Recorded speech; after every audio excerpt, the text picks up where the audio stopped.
So students, we were doing our third chapter, synthetic fibers and plastic. मैंने आपको synthetic fibers के बारे में बताया था. In which I told you about the polymers.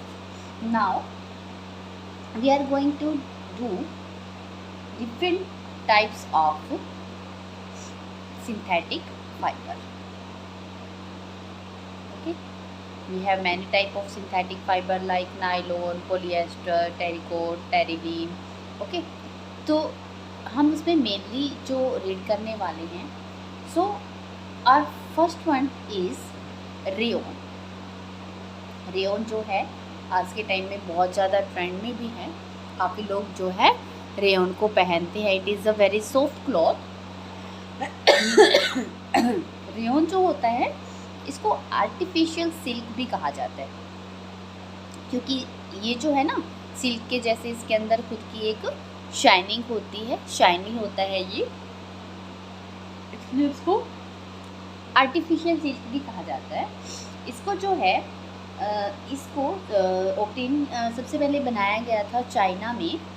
Chinese जो थे उन्होंने बहुत सारे इसके ऊपर अपने एक्सपेरिमेंट्स किए, केमिकल यूजेस किए. ठीक है, इसके बाद इसको बनाया गया था, क्योंकि जो हमारा सिल्क है वो सिल्क फॉर्म से मिलता है. ठीक है, तो उनकी रियरिंग करनी पड़ती है, पहले उनको पालना पड़ता है. उसके बाद जब वो कोकून स्टेज में आते हैं फिर उससे फाइबर्स निकालने पड़ते हैं. आफ्टर दैट डाइंग, बहुत सारी चीज़ें हैं. तो सिल्क जो होता है वो काफ़ी कॉस्टली है, एक्सपेंसिव फाइबर है हमारे पास. तो चाइनीज़ ने क्या किया, वो क्या करना चाहते थे, सिल्क जैसा ही फाइबर बनाना चाहते थे जो थोड़ा चीप हो, मीन्स थोड़ा सा सस्ता हो. तो उन्होंने इसके ऊपर बहुत ज़्यादा एक्सपेरिमेंट्स किए. तो उन्होंने 19th सेंचुरी के एंड में, जो हमारी 19th सेंचुरी थी उसके एंड में उन्होंने क्या कर लिया, ऐसे ही फाइबर को बना लिया with the help of chemicals. तो उन्हें उसका उसमें क्या था कि उसकी जो प्रॉपर्टीज़ थी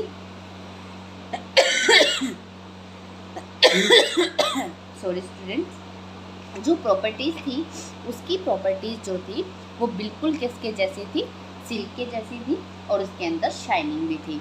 और उस फैब्रिक को, फाइबर को उन्होंने क्या नेम दिया, रेयॉन नेम दिया. ठीक है, जिसको आर्टिफिशियल सिल्क भी कहा जाता है. आर्टिफिशियल जो सिल्क होता है या रेयॉन जो होता है उसको बनाया किससे जाता है, जो वुड होता है, वुड का पल्प निकाल लिया जाता है, गूदा जिसको हम कहते हैं. ठीक है, उसको क्या किया जाता है, एल्केलाइन सॉल्यूशन.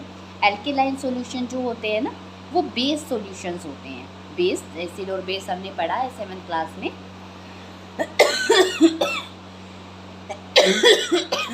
सॉरी.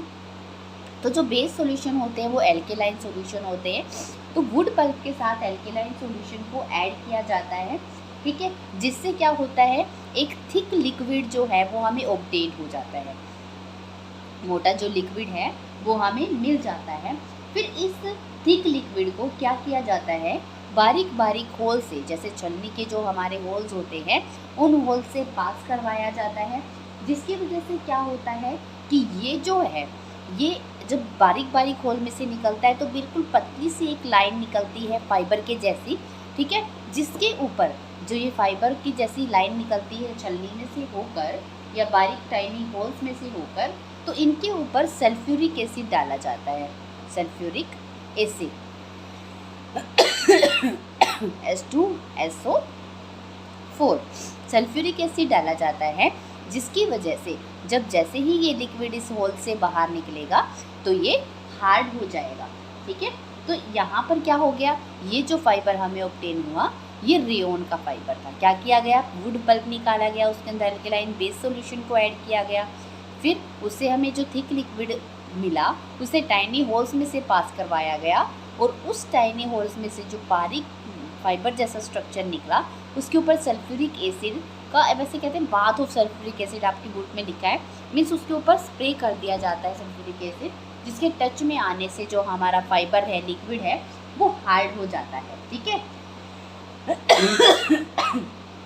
अब देखिए जो हमारा रेयॉन है, अब देखा जाए तो उसका जो मेन आप ये कह सकते हो कि इंटरनली हम अगर देखें तो उसके अंदर मेन क्या होता है, क्योंकि वो वुड से बना हुआ है, वुड में होता है सेलुलोज, तो रेयन में भी सेलुलोज है।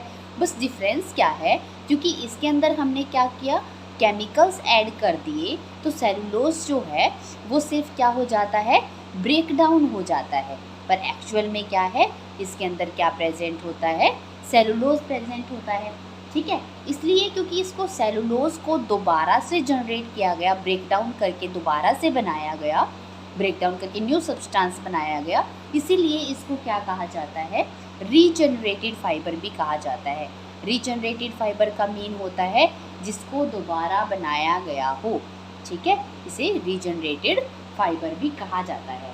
अब इसकी जो रेयन की खासियत होती है वो क्या होती है, देखिए इसकी एडवांटेजेस क्या होती है। ये जो है ना बहुत ज़्यादा सॉफ्ट होता है, तो पहनने में बहुत ही ज़्यादा ये हमें कंफर्टेबल होता है। ठीक है, अब जो मोस्टली जो हमारे सिंथेटिक फाइबर्स होते हैं ना, वो स्वेट को ना एब्जॉर्ब नहीं कर पाते, स्वेट एब्जॉर्ब नहीं कर पाते। क्यों, क्योंकि उनकी वो ना थोड़ा सा जो होते हैं नेचुरल फाइबर जो होते हैं वो तो हमारे स्वेट को एब्जॉर्ब कर लेते हैं, पर जो सिंथेटिक फाइबर्स हैं वो स्वेट को एब्जॉर्ब नहीं कर पाते, पानी को भी बहुत कम एब्जॉर्ब करते हैं वो। तो स्वेट एब्जॉर्ब, पर जो रेयन है वो स्वेट को एब्जॉर्ब कर सकता है, मॉइस्चर को एब्जॉर्ब कर सकता है, जिससे क्या होगा, हमारी बॉडी गीली नहीं होगी, इवन हमारे वो कपड़ों में एब्जॉर्ब हो जाता है। इसीलिए भी ये बहुत ज़्यादा कंफर्टेबल होता है और बहुत ज़्यादा ट्रेंड में भी है। दूसरा, क्योंकि ये आर्टिफिशियल सिल्क है, इसके अंदर खुद की चमक होती है, तो ये पहनने हुए भी बहुत अच्छा लगता है, लुक वाइज भी बहुत अच्छा लगता है। ठीक है, सेकेंड वन थिंग क्या होती है कि इसके ऊपर कलर करना बहुत ही ईजी होता है। ठीक है, इसके ऊपर डिफरेंट कलर करके क्या किया जा सकता है, इसको डाई किया जा सकता है। ये जो फाइबर होता है, रेयन जो होता है, इसके साथ क्या किया जा सकता है, किसी भी नेचुरल फाइबर को, चाहे वो कॉटन है, वूल है, इन सब को मिक्स एंड मैच करके क्या कर दिया जाता है, एक न्यू फाइबर बना दिया जाता है। और जैसे कि रेयन है, रेयन के अंदर क्या किया जाता है, कॉटन को ऐड करके उसकी बेडशीट बना दी जाती हैं। ठीक है, या फिर कॉटन के साथ ऐड करके क्या कर दिया, बेडशीट बना ली। क्योंकि रेयन जो है अगर हम बेड के ऊपर बिछाएंगे, मैट्रेस के ऊपर, तो वो खिसक जाएगा, फिसलने वाला होता है, तो उसके अंदर कॉटन ऐड कर दिया जाता है, जिससे क्या होता है, हमारी जो बेडशीट है वो हमारे मैट्रेस के ऊपर टिकी रहती है। प्लस दूसरा और क्या किया जाता है, रेयन के अंदर ही क्या ऐड कर दिया जाता है, वूल अगर ऐड कर दिया जाए, वूल थोड़ा सा ऐड कर दिया जाए, तो रेयन जो है वो थोड़ा सा और सॉफ्ट और प्लफीनेस आ जाती है, स्पंजीनेस आ जाती है, उसके अंदर थोड़ा सा थिक फाइबर बन जाता है वो। ठीक है, वूल ऐड करने की वजह से, तो उससे क्या बना दिया जाता है, कारपेट्स बना दिए जाते हैं। क्योंकि कारपेट हमारे जो होते हैं वो फ्लोर के ऊपर बिछे होते हैं, वो थोड़ा सा थिक होते हैं, क्योंकि अगर उनके अंदर थिकनेस ना हो, वो बहुत ज़्यादा पतले हों, तो बार बार में इकट्ठे होंगे। ठीक है, दूसरा क्या होगा, वो फिसलने वाले भी होते हैं, तो उनका थोड़ा सा हैवी होना ज़रूरी होता है। तो इसके लिए रेयन के अंदर क्या कर दिया जाता है, वूल को ऐड कर दिया जाता है, और उससे क्या बनाए जाते हैं, कारपेट बनाए जाते हैं।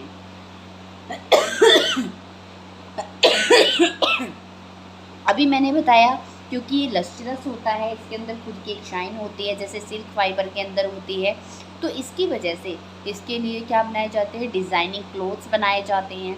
ठीक है, जैसे ब्लाउजेज, सूट्स, कुछ भी बनाया जा सकता है इससे, जैकेट्स वगैरह।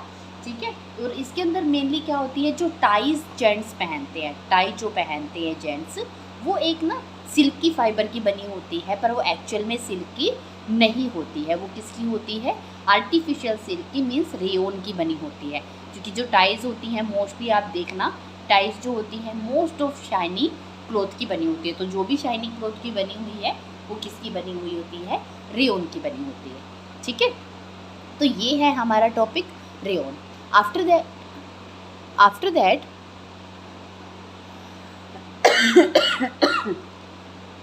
we are going to do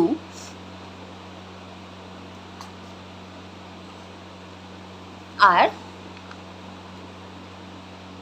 next one fiber, that is second nylon. अब एक्चुअल में नायलॉन क्या होता है? नायलॉन जो है एक्चुअल में प्रॉपरली केमिकल से बनाया जाता है। इसको क्या किया जाता है? Petroleum plus water plus air, इन चीज़ों की रिएक्शन के साथ प्लस इनके ऊपर क्या किया जाता है? केमिकल्स का यूज़ किया जाता है।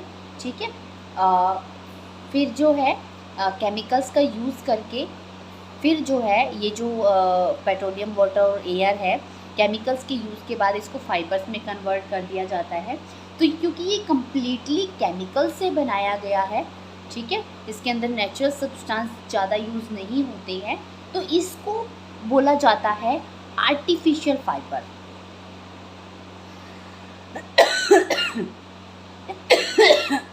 इसको ना फर्स्ट आर्टिफिशियल फाइबर भी बोला जाता है, क्योंकि सबसे पहला जो फाइबर बनाया गया नायलॉन, जो वो पहला ऐसा फाइबर था जिसको कम्प्लीटली केमिकल्स का यूज़ करके बनाया गया था।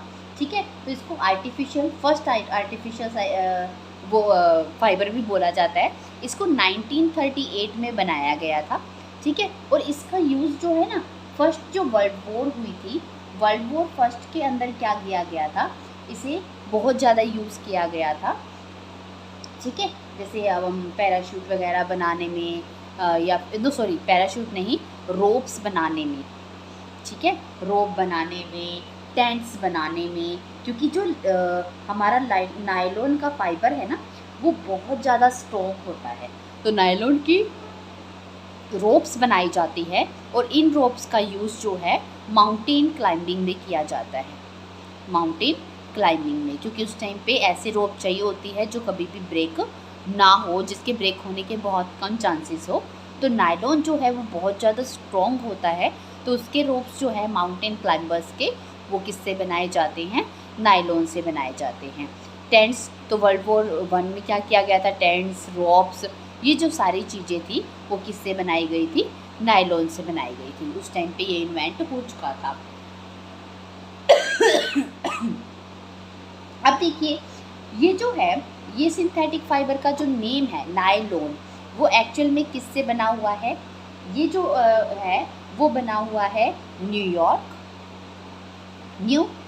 एंड वाई, और दूसरा लॉन जो है वो बना है लंदन से।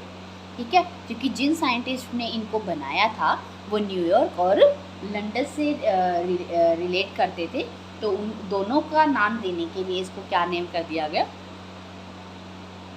नायलॉन।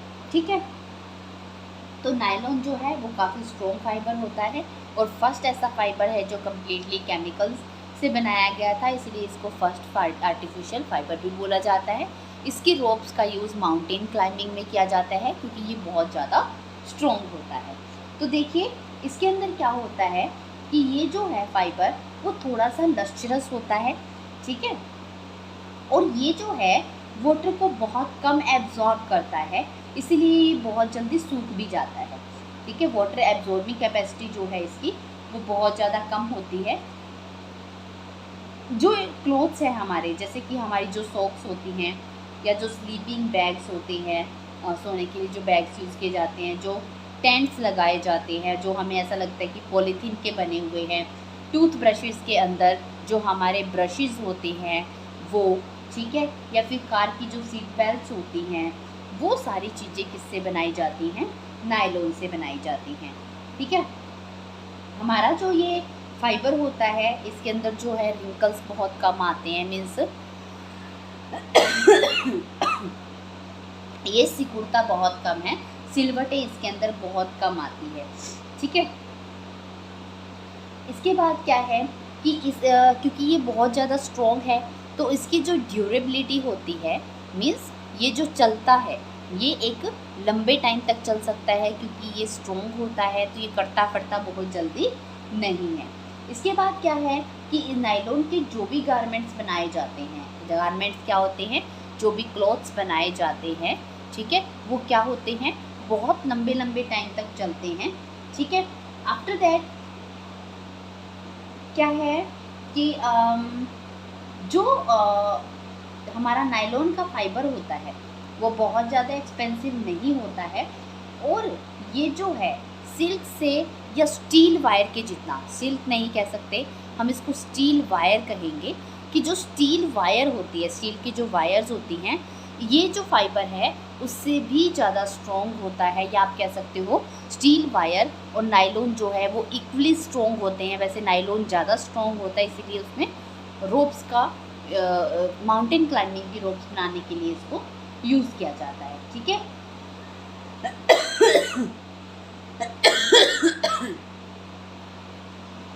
तो ये था नायलॉन हमारा फर्स्ट आर्टिफिशियल फाइबर, ठीक है, जिसकी ड्यूरेबिलिटी बहुत ज़्यादा होती है, ये बहुत ज़्यादा स्ट्रॉन्ग होता है।